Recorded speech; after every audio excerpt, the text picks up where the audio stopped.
இயேசு கிறிஸ்துவின் இன்ப இனிய நாமத்தில் வாழ்த்துகிறோம். இன்றைய வேத வசனம், சகோதர சிநேகத்திலே ஒருவர் மேல் ஒருவர் பட்சமாயிருங்கள், கணம் பண்ணுகிறதிலே ஒருவருக்கொருவர் முந்திக் கொள்ளுங்கள். ரோமர் 12 அதிகாரம் 10 Today's Bible verse. Be kindly affectionate to one another with brotherly love, in honor giving preference to our faith. Romans chapter 12 verse 10.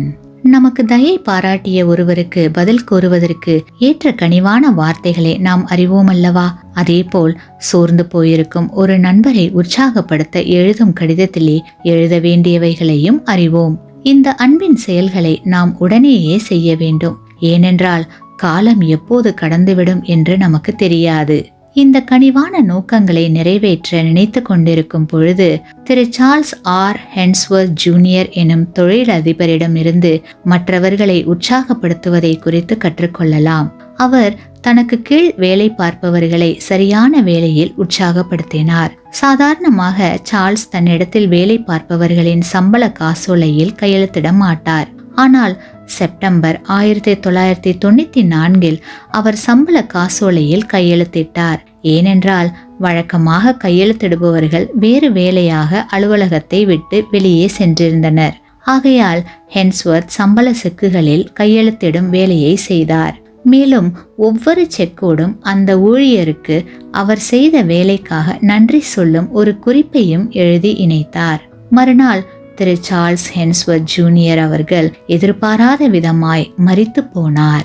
ஆனால் அதற்கு முன்பாகவே தன் ஊழியர்கள் ஒவ்வொருவருக்கும் தன்னுடைய இறுதி நன்றியை தெரிவித்துவிட்டே அவர் கடந்து சென்றார். கர்த்தருக்குள் பிரியமான சகோதர சகோதரிகளே, கிறிஸ்துவை விசுவாசிப்பதின் ஒரு சிறந்த அடையாளம் என்னவென்றால் பிறரை நேசித்து நன்மை செய்வதே.